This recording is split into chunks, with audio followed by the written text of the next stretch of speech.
Yeah, g'day. We're back with XTV. It's been a little bit of what they call a hiatus, but we thought we should return and see what people are up to and what you think of our latest plan, COVID 3.0. It's actually ACT's third policy paper about steering a course out of this COVID debacle that the government is rapidly creating. And wow, since we released this thing last Tuesday, that the government's really got into much deeper water than even I thought possible. I think if you were to sum it up, they've had a strategy of eradication by lockdown, and it worked. It actually worked 3 times. In March, April, May last year, we locked down, we eradicated COVID, we got back to enjoying freedom. Another relatively short, sharp lockdown last August, and again in February. And each time we did the work and then we got the payoff of being relatively free for a long summer last year and then long periods in between. Delta changed the game, and unfortunately the lockdowns are no longer short nor sharp. Auckland can't get on top of it. The gangs are dealing meth and spreading it around, and it appears now to be spreading across the upper North Island. And if the TAB was allowed, they'd probably be taking wagers on how long it will take to get to Wellington at this rate. I hope that they lose that bet, but it's not looking good. The problem with the government's strategy is that when their old strategy stopped working, they hadn't actually prepared anything new. They thought that they could get away with the perfect crime. They thought that they would be able to lock down, eradicate it, wait for vaccination to fully fix the problem and move on from there. A couple of things went wrong. One was Delta, and the second thing was that vaccination, while still extremely effective against hospitalization and severe illness, hasn't been as good as we hoped at preventing transmission and hasn't been able, therefore, to assure herd immunity. With those two things going wrong, it'd be really helpful to have a plan B, to have a way of actually fighting COVID at home, reducing transmission, reducing hospitalization and reducing death, and doing it in a way that allows us to maximize overall well-being.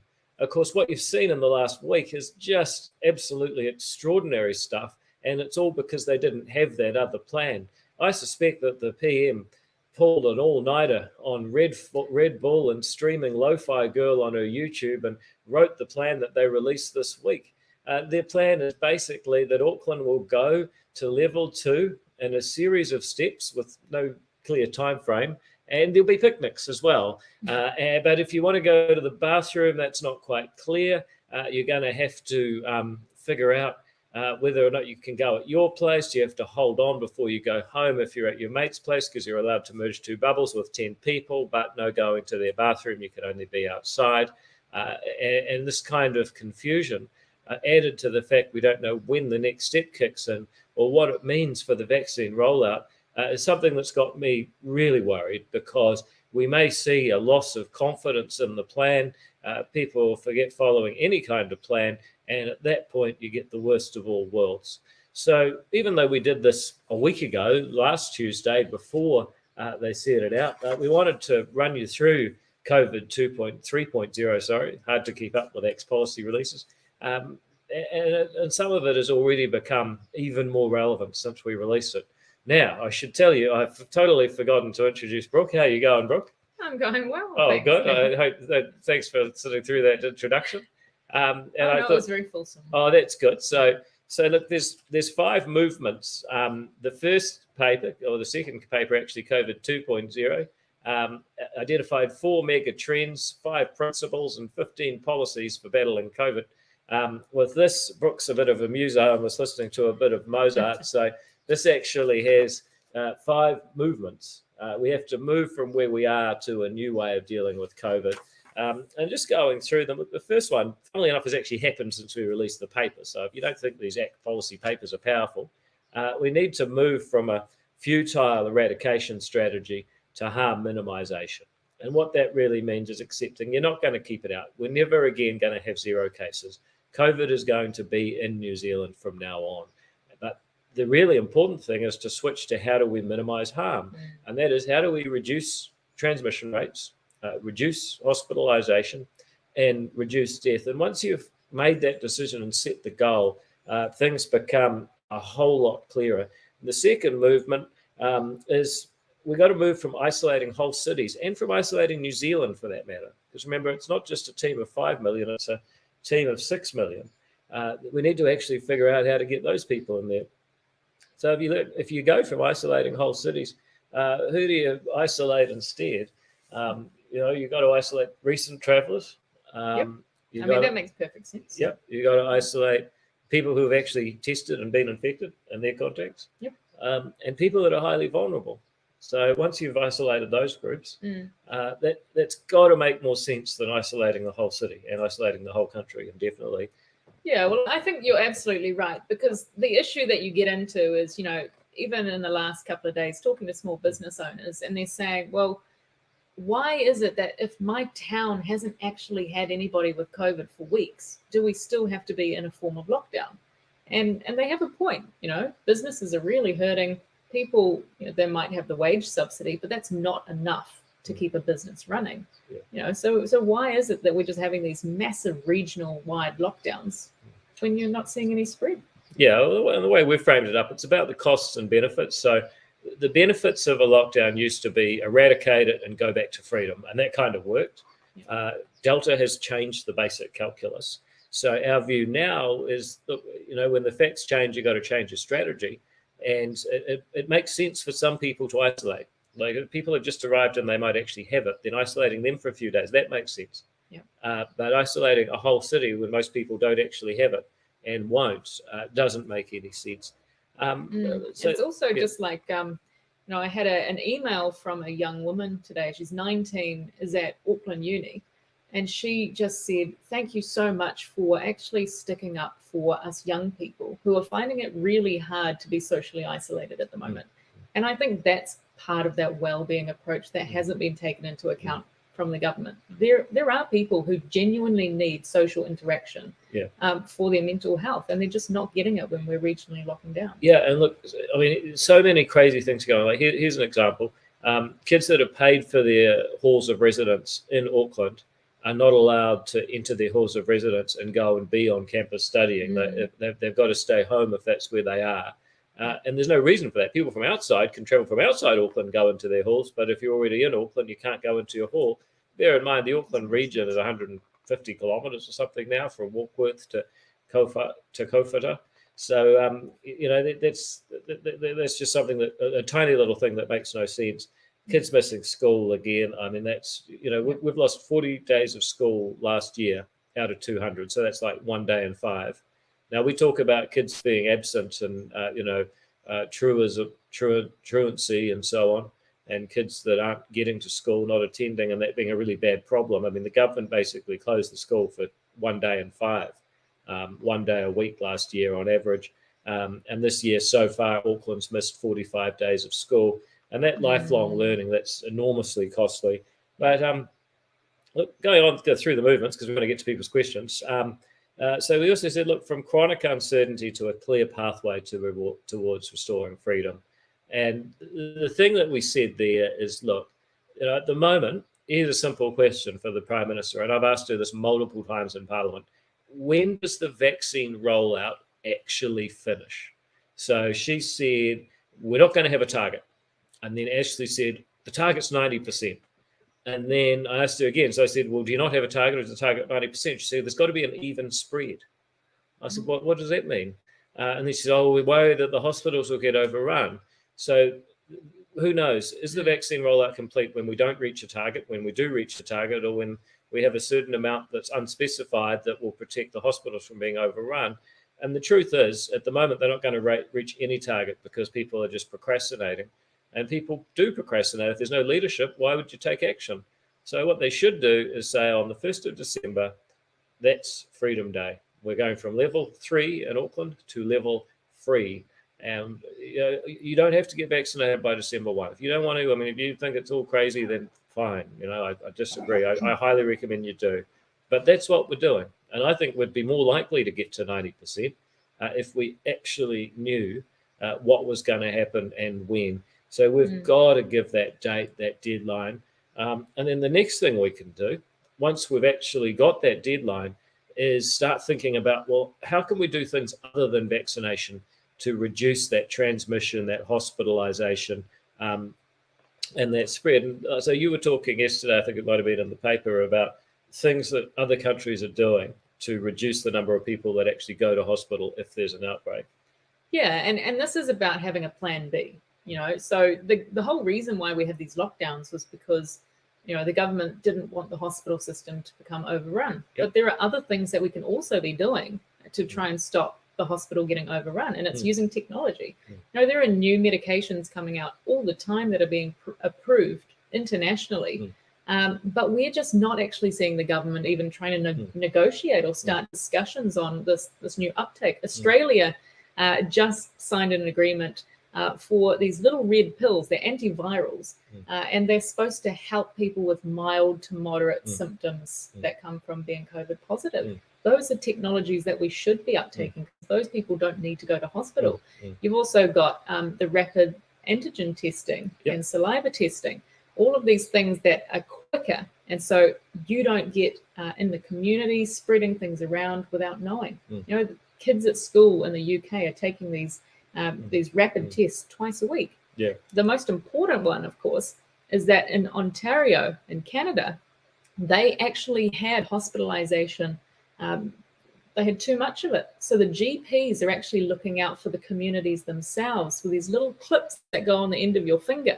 And if you're COVID positive, you can stay at home and self-isolate. And if it tells you and starts beeping at you, then you start to go to hospital because it tells you your oxygen. And what's that clip doing? Yeah. What is that clip measuring? It's just looking at your oxygen level. So it tells you how much oxygen you have in your blood at any given time. And if that starts to drop, that's a very heavy indication that you are rapidly deteriorating. But it tells you before you get bad symptoms, so you're likely to get better. So it's an example of, if the goal is to reduce hospitalization, let's set a really clear goal, and we did that with movement one is just go to harm minimization. Let's get GPs and nurses and DHBs and people with ideas in the health sector generally, and that can be tech companies as well, and say, well, if the goal is to make sure the hospitals don't get overrun, what can you do to stop people from being hospitalized? And one really simple idea is give people a pulse oximeter and say, look, you've got a case, you're probably going to be okay. If your oxygen level drops, come and see us. And that way, a whole lot of people that would have been taking up a hospital bed being monitored don't have to take up a hospital bed being monitored. Just one simple idea. So we talk about the idea of all-in sprints. Instead of the government knowing best, we get people around the table and say, look, we're going to take you and your knowledge to come up with ideas. Imagine going to hospitality saying, look, what things realistically could you do to stop transmission from people going out to bars and restaurants? Then you say, to the transport industry, you say to the tech sector, what ideas do you guys have that could make contact tracing faster? Because there's got to be better ideas than what the Ministry of Health's doing now. They've never reached their own standards. And we'd say, look, in the next 2 months, we're going to upgrade all of our rules, all of our technologies, all of our treatments, as well as vaccinating faster, in order that on the 1st of December, we're ready to go. And at that point, we're going to be far more prepared than we are now and ready to get our freedom back, which is ultimately what this is about. Then the final and fifth movement, which is kind of a lighter one, but in a way it's more important, is we need a new style of leadership. We need to go from a leadership style that's based on fear and control to one that's based on optimism and creativity. And what I mean by that, the Prime Minister said that tens of thousands of people would die. She's never recanted that statement. Now, if you tell the public that tens of thousands of them might die, yeah, of course they'll do what you say for a while until they realize you don't know what you're talking about, and then you've got chaos. So we actually need to say, look, COVID is a problem.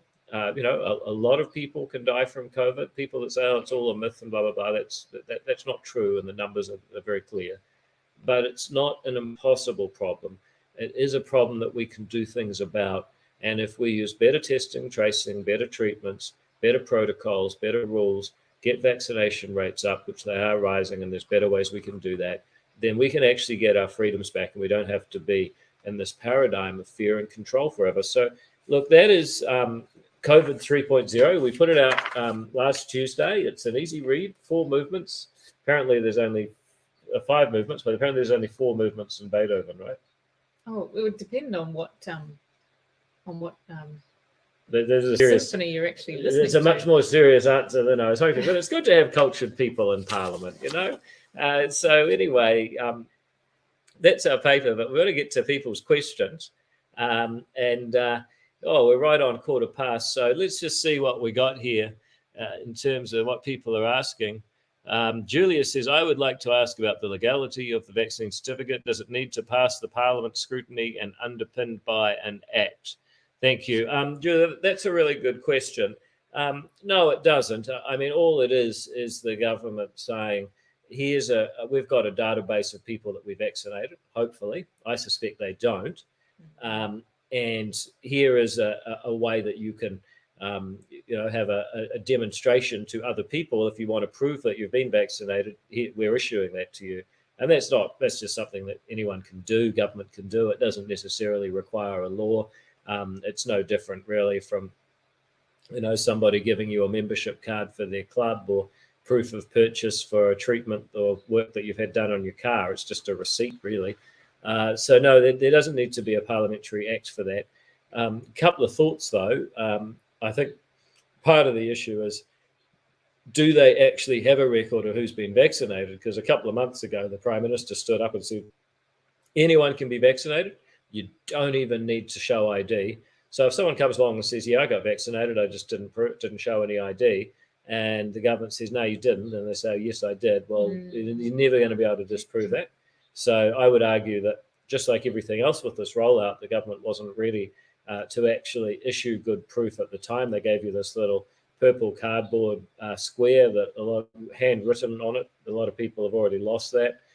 So I would argue that they haven't done their databasing right, and they've got a really big practical problem. That's why they're saying it's going to happen in a couple of months, because they don't know how to do it right now.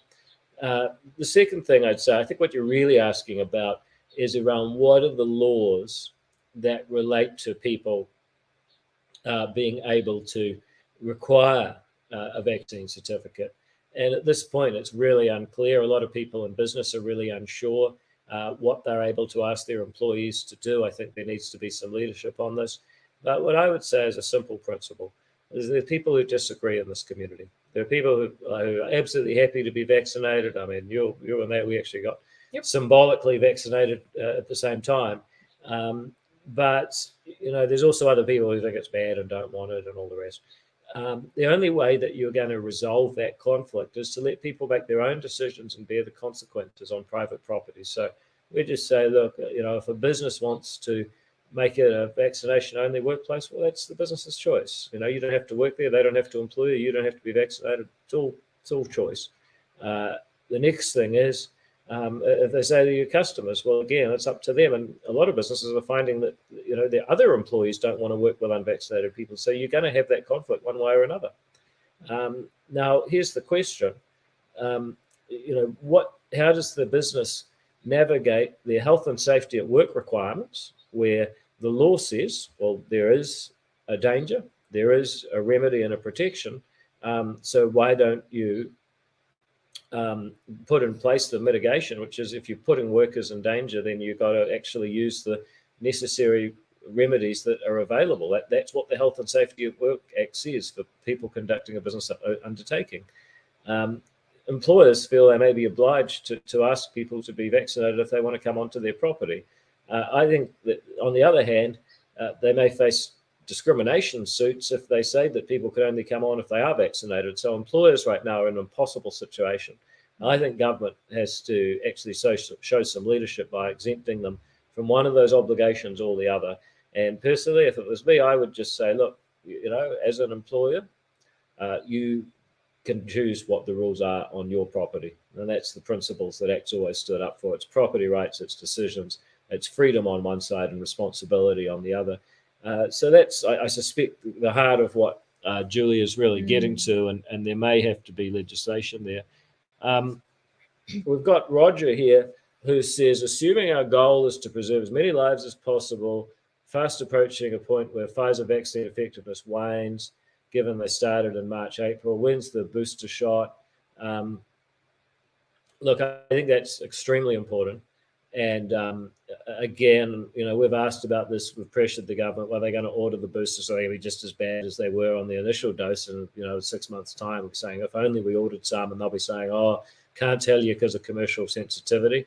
Obviously, we're going to be opposing that approach, but that is one of the dangers that we're going to have from this government's approach. And so, yeah, boosters are an issue. And as usual, government's behind the 8 ball. Whenever Chris Hipkins is asked, he says, "Oh, well, the drug companies want to sell them to us," but of course they would say that, wouldn't they? The rest of the world just says, "Look, not a lot of money in the greater scheme of things. Let's just order it and cover ourselves." Sue asked a really good question. Would you allow vax passport exemptions for those who are medically unsound to use this experiment? And it doesn't say anything less, but anyway, I think she means vaccine. So first of all, it's a bit mean to say people are medically unsound. I think it's very, Sue. I mean, that's a bit mean. Look, it is true that there are people who have medical conditions where they are unable to be vaccinated, and I know someone in this category, and that's just the way it is. One of the reasons I think people should get vaccinated is actually the more people are vaccinated, the less likely you are to pass it on to that person. You're actually protecting people who can't be vaccinated by getting it yourself. I know people say, "Oh, you can still pass it on." Yes, you can, but nevertheless, if you are vaccinated, your viral load's lower, you're sick for a less time, and you're less likely to pass it on. Those are just the facts. So, when it comes to Sue's question, there are people in that category. We should get vaccinated to protect them, and there should be exemptions. If Air New Zealand, for instance, is going to have a system where they say, "Look, you've got to be vaccinated to come on our international flights," which they've announced, but they've also said that they're going to have an exemption for people with a doctor's certificate saying, "I can't be vaccinated." So, and I think that's the way it should be. Robin says, "What is the plan to protect our children and babies? There doesn't seem to be any clear information on this and what opening up means for them." Well, I think the main thing, Robin, is that staying closed has a major effect on children and babies. For children and babies, their chances of being harmed by COVID are thankfully extremely slim. What is affecting children and babies? I mean, you had a story about a child that had never met another child for the first year of their life. Right? Yeah, and you don't really know what the long-term effects of that are going to be. But another way of thinking about these, I guess, ongoing lockdowns is I was reading a story today about a woman whose husband is locked out overseas, and she's very fearful about giving birth in New Zealand without having him here. And there are hundreds of people in this situation. We actually have to take a more well-being approach rather than just saying, "Well, this is how it's always got to be," right? Because locking down and I guess trying to protect people is not really the right way to do it. Well, I think what we're arguing is, look, the threat to children and babies is actually the lockdown. That's affecting their learning, it's affecting their socialization, their development. And even before children are born, the separation of parents, like kicking fathers out of delivery suites, it's just barbaric. And there's actually a woman, I think, is she petitioning or going to court? Yeah, she's taking the government to court. Oh, good on her. To try and get her husband back through the border. Yeah. So someone would probably take the government to court to send their husband away, but this one wants her husband back because she's pregnant and alone, and she wants her partner to be with her. And fair enough. Well, I agree. And good on her. So we should start a petition about this. But it shows that a lot of the effects of lockdowns, I think, have fallen hardest on young people, and that's before we talk about borrowing $140 billion and having to pay that back over time. And that the COVID debt. I mean, let me make a prediction. In years to come, you're going to hear the word COVID debt from whoever's in government. Why can't we cut taxes? COVID debt. Why can't we spend more on this or that? COVID debt. Because paying off the COVID debt will become a preoccupation probably for a decade or two, as a result of the way this government just went all out in a crazy orgy of borrowing to get through COVID. And I think it's one thing that's been really missed with fixing it. Another aspect was, I was talking to a man yesterday who was telling me that his niece isn't even sure if she wants to go to uni next year because, she's always thought that uni is supposed to sound like it's fun, you're supposed to meet new friends and all of that. But this whole new lot of people this year and last year who went to uni have pretty much been self-isolating at home in their own dorm rooms. Yeah. I mean, there's so much uncertainty in life and people are missing out on these, I guess, milestones of development. Yeah. So anyway, Robin, we think that protecting children and young people, they need to be more protected from the lockdowns than the danger of COVID. But thank you for the question. Yusarian says, can you please talk about your commitment to support the Super Saturday vaccination drive? What will you be doing in the day to encourage vaccination? Well, Yusarian, we certainly think it's a good idea. We'll certainly be supporting it. To be honest, in classic Labour style, they dropped this on us with a letter at something like 11:56 and then announced it at 1 p.m. So we, since then, haven't really thought a lot about what we'll do. But one way or another, we will be certainly lending our support to the idea that more people should get vaccinated. The stories about it being all terrible and going to make you die or whatever is just not true. The stories about it dramatically reducing the chance of going to ICU and dying, those are true, and they bear out well in the numbers from any country you care to mention. So we will be getting behind it, and more details to follow, but we just found out about it a few hours ago. Kirsty says, Shane Gangs can get through the border, but double dosed and COVID free can't get an exemption to see my mum through a bit of upheaval in her life. Yeah, and that's the injustice. And I'll tell you something, I think that what's happening right now is the culmination of 4 years of this government being soft on gangs. They call it Operation Tawhiro. It actually means to care or nurture. I mean, that's what the code name of their gang program is, to care or nurture them. They paid them money to run meth programs, even though the gangs were selling the addicts the meth. And the money they gave them was money that had actually been confiscated off the gangs from selling meth. So you can work that out. And then they didn't put any parameters on whether it actually worked, which might have been the one saving grace for the whole thing.